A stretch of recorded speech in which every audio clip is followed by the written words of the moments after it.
President Biden signed several executive orders in his first 24 hours, and the White House's new press secretary is a lot less confrontational than the last. I wonder why. Welcome to OK Miles. The Biden administration began with 17 executive orders ranging from COVID-19 to immigration and the economy. For COVID-19, he appointed Jeffrey Zients as the new response coordinator and restored ties with the World Health Organization. Remember that WHO, which was spreading Chinese disinformation about the virus? You know, the same international organization that we are the largest financial contributor to, but don't really have any input into how it's run? Yes, that terribly run WHO. I understand the idea of working with international coalitions, but when said organization has clearly not just acted against the interest of the United States, but in favor of a foreign hostile power, we have to have standards. Included in the pandemic order was a mask mandate for all federal properties. Other executive orders were immigration focused on protections for DACA individuals, halting the so-called Muslim ban, and including non-citizens in the 2020 census. Basically, the Biden administration is open to other avenues of funding non-citizens. Biden really illustrated his willingness to open the taxpayer's wallet by signing a letter to rejoin the Paris Climate Accords. Did I mention the executive order halting the Keystone Pipeline? Funny, the Washington Post in October told us he was energy friendly and would certainly not take any steps to ban fracking. Skip forward to today, but don't worry, ladies and gentlemen, there is some money that will be spent on Americans, especially in the federal workforce.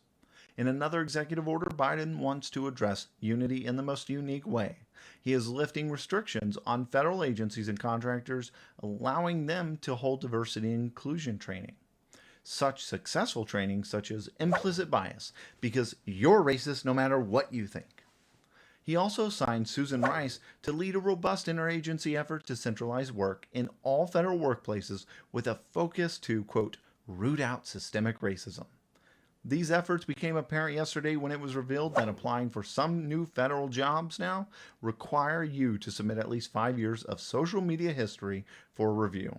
Meanwhile, in the briefing room, new Press Secretary Pen Psaki was fielding questions that are as hard-hitting as, well, you be the judge of how hard-hitting they are. A lighter note, will he keep Donald Trump's Air Force One color scheme change?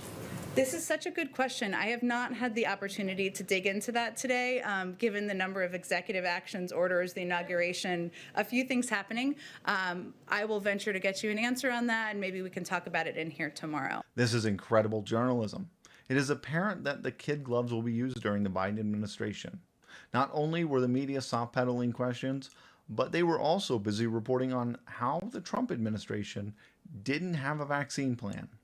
In this photo from a CNN graphic, the quotes were, "There's nothing to rework. We are going to have to rebuild everything from scratch," and further affirmation of complete incompetence.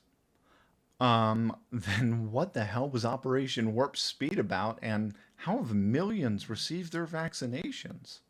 Where did CNN receive these quotes? Yes, sources with direct knowledge of Biden administration work. Right. I sure trust that that is reliable. We're in for a ride, folks, but it's going to be humorous, to say the least. If you enjoyed the show today and would like to see more of this content, please share this video and follow me on what remains of social media. You can also financially support what we do through Patreon. All the links are below. I'm Miles Rahimi, and this is OK Miles. I'll see you back here tomorrow.